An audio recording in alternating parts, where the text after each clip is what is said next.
Olá, aqui é o Diogo do canal Flamenguista do Norte e a gente vai começar mais uma resenha aqui, dessa vez ao término da terceira rodada do segundo turno, né? Terceira rodada? Não, desculpa. A gente pegou o Atlético Paranaense, depois pegamos o Atlético Paranaense, Atlético Goianiense, agora São Paulo. Então, ao final da segunda rodada do segundo turno, ou a 21ª rodada do Campeonato Brasileirão, como preferir, o Flamengo, vamos trocar uma resenha sobre a perspectiva, o que o Campeonato Brasileiro apresenta para o Flamengo e qual é a estratégia que, no meu ponto de vista, o Flamengo deve adotar mediante ao cenário que temos agora, ok? Mas antes de começar essa resenha, eu peço a sua ajuda para se inscrever no canal. É muito importante para o crescimento do canal, não custa nada, então me dá aquela força, me dá aquela moral e se inscreve aqui e deixar seu like ou seu dislike, caso eu não goste de algo, mas aí comenta aqui o que você não gostou, para que possa ajudar o canal a melhorar o conteúdo e a qualidade que chega até você, tá bom? Vamos lá, gente, ao término da 21ª rodada, o que o Campeonato Brasileiro apresenta em termos de perspectiva e de projeção? Vamos lá, o Flamengo, primeiro, é uma força já consolidada, com o elenco todo que ele está montando ainda, com a chegada do Oscar que está para ser anunciada. O Flamengo ele tem um time alternativo muito parelho com o time titular, igualmente competitivo, eu diria.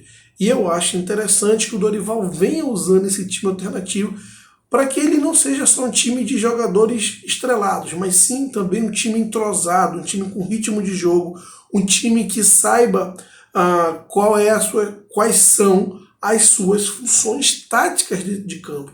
Isso você ganha não só no treinamento, mas com a repetição dos jogos. Então é importante que esse time continue jogando.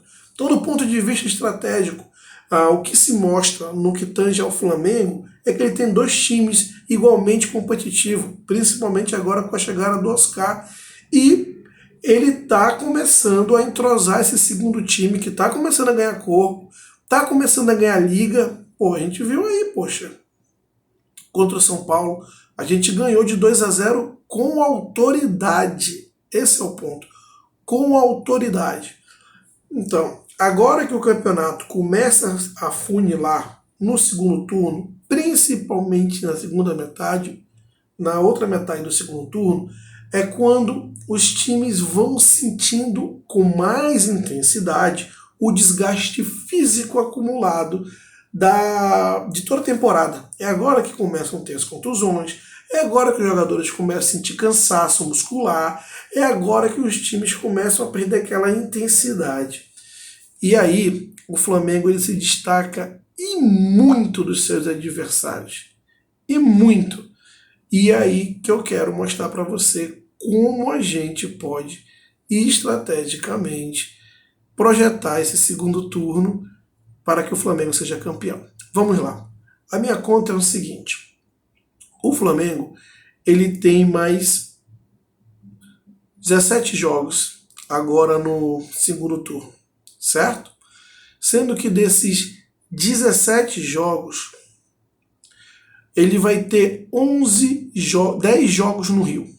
10 jogos no Rio de Janeiro e 7 jogos fora do Rio de Janeiro.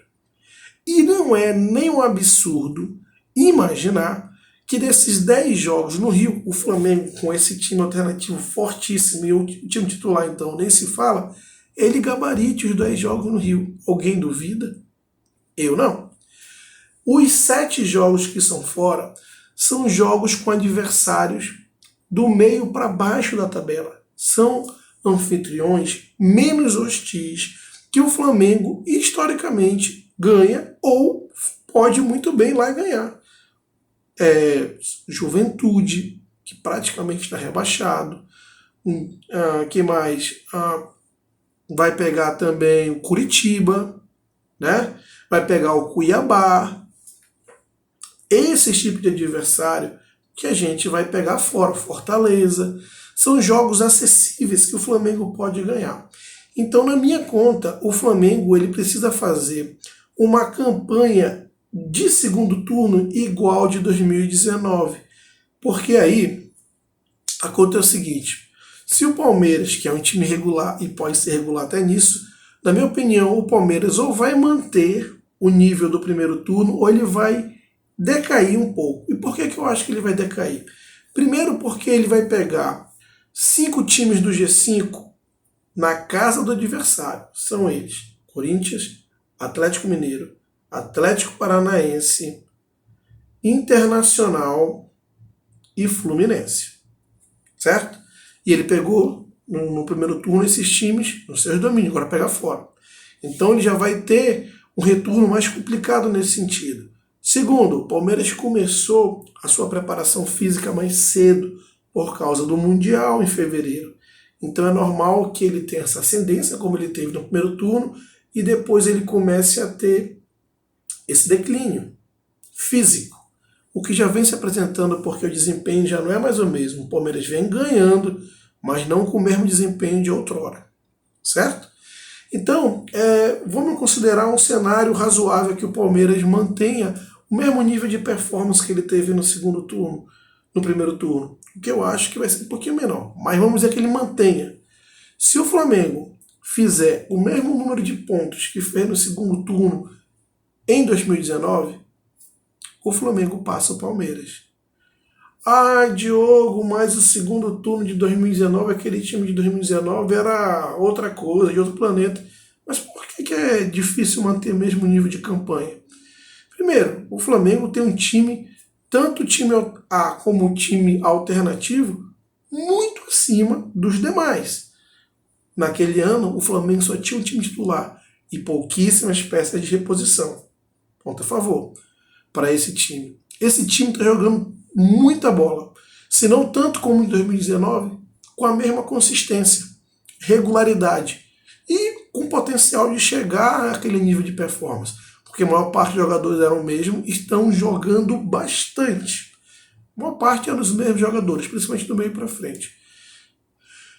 3. O Flamengo vai ter mais jogos em casa ou no Rio de Janeiro do que aquele Flamengo teve no segundo turno. E 4. Os adversários que o Flamengo vai pegar fora são menos hostis dos adversários que o Flamengo pegou fora em 2019 no segundo turno, como Atlético Paranaense e Santos, para citar 2. Vamos pegar Cuiabá, Juventude, para citar também 2. Então eu acho que tem um contexto e uma conjuntura que ajuda o Flamengo a projetar sim uma campanha semelhante à de 2019 no segundo turno. E o Palmeiras mantendo a regularidade que ele teve, que eu acho que vai ser um pouquinho menor, vai ser um nível de performance um pouco menor pelos motivos que eu já citei, o Flamengo passa o Palmeiras. Então, gente, muita calma nessa hora. O Flamengo tem que seguir pressionando o Palmeiras.